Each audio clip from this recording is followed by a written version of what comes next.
Hello, and welcome to the game you're probably playing, Horizon 4. But today, we are looking at the 1974 Toyota Celica GT, all-wheel drive drift tune. But before we do, let's look at everything. As you can tell, the engine compartment, the hood, as you would say it, opens up like this, almost like a Corvette. There you can actually look inside of the beautiful battery. There isn't much to look at on this side. But if we go over here, you can actually see the engine. And it's a pretty good looking engine.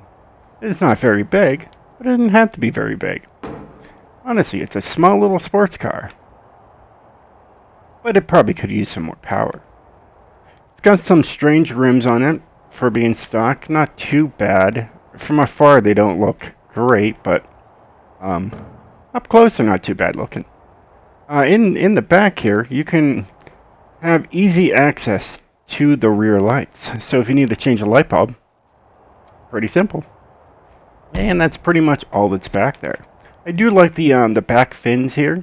It's a nice little touch.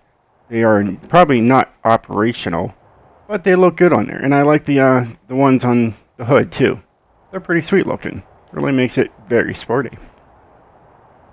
So the interior got a lot of dials, gauges. Looks pretty good, and a huge stick. But other than that, let's listen to this and see what it sounds like.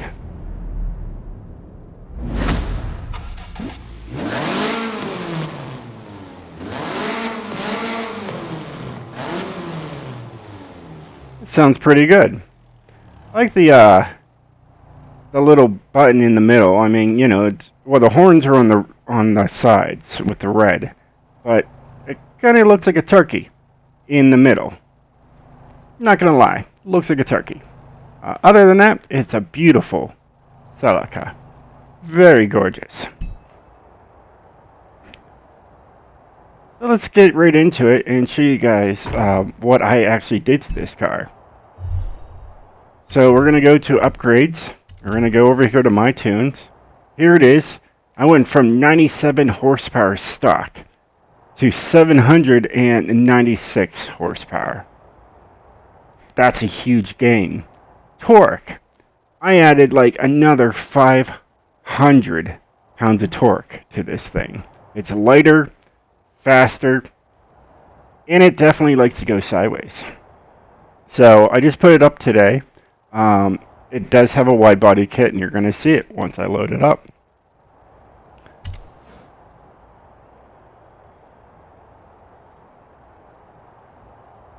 Just like my rear-wheel drive, I had the wide body kit on that one too. I mean, the wide body kit looks cool. So let's go right to the Forza Vista and look at it. So the front end reminds me of the Datsun 510. I know if you put the wide body kit, you get the, you know, everything sticking out, and it just looks weird. But in like a good way weird. It looks pretty sick. You can't get into the engine compartment now. You can get into the back. But it's a pretty sick looking sports car. Let's get right into what I've done to this thing to make it so beastly. So on the engine, I did the 2.6 liter inline 6 to get close to 800 horsepower. The Turbo Rally can only get about 668 horsepower. That wasn't good enough. I wanted to go full on power. So I went with this. And it's quite powerful. It's a huge change. Look at those numbers. Look how those lines just are flat, and then my numbers just shooting straight up. Looks great. Of course, we got an all-wheel drive drivetrain on here. Here's the wide body kit. Here's what it looks like stock. Pretty sweet change, isn't it?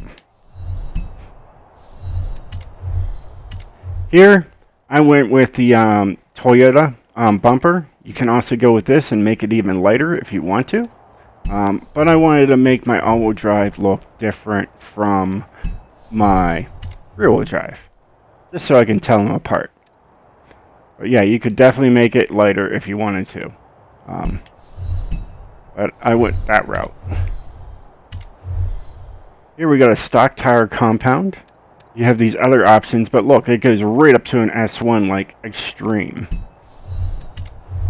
Alright, stock width in the front, stock width in the rear. Alright, now I went with heavier rims. So I went with the BLQs on here just so I can keep it down to an A class. It still only weighs almost 2,200 pounds.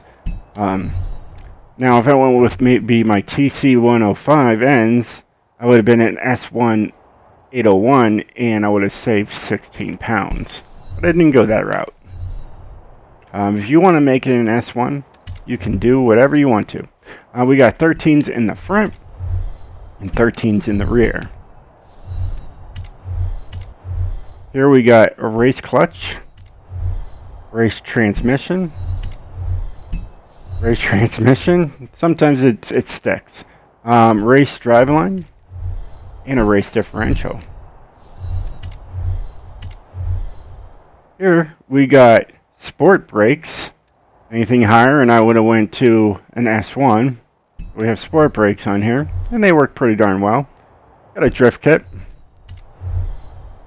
Alright, anti-roll bars in the front, anti-roll bars in the rear. No roll cage, just to, you know, save some weight. I mean, here, this is what it looks like. You know. But, yeah, saving that weight. I mean, it's got a lot of power. And full-on race reduction. It would be around 2,500 pounds plus without it.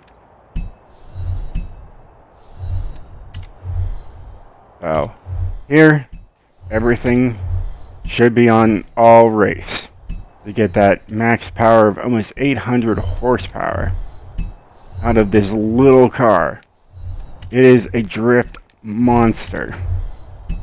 Lots of fun to take sideways.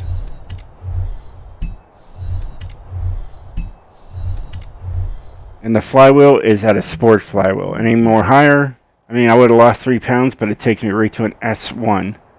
So, I had to make some cuts. And that's what happens. So there's what I put onto it. Let's get right to the tune and show you guys what I've done to this all-wheel drive drift beast. And it's only an A800. It's almost got 800 horsepower. It's pretty sick. I got 27.5 and 27.5. I did 55-55, but it was too much, so I divided it and came up with this number. So I did a little math on that, and it works better now. It's great on needle climb. Here is my gearing. Oh, it works. Here is my alignment. It's a semi-straight drift build. Here is my anti-roll bars. Alright. Didn't really touch them, I just left them stock. They work. Here's my springs. Here's my dampening. Now my rear-wheel drive, these would be both at 20, and this would be at 3 and 3. So I just switched them. Aero, there is no downforce to worry about, so don't have to worry about that. Braking, it's got sport brakes on it, so you can't actually tune the brakes. But if you put race brakes on there, you would. And you can do 70% to the front with 130% pressure. And then here's my differential. I actually have 84% going to the rear. I tried 71% and it just wasn't kicking hard enough on like needle climb. So I brought it up to 84%. Perfecto. So there's the tune, guys. I hope you enjoyed this. If you did, definitely hit that like button. And look forward to see some more in the near future. In about a week or two, I'm heading out on a traveling trip. And I will catch you guys when I get back. Alright guys, thanks for watching. Hope you give me a like on this. Peace out. I'm King Posh.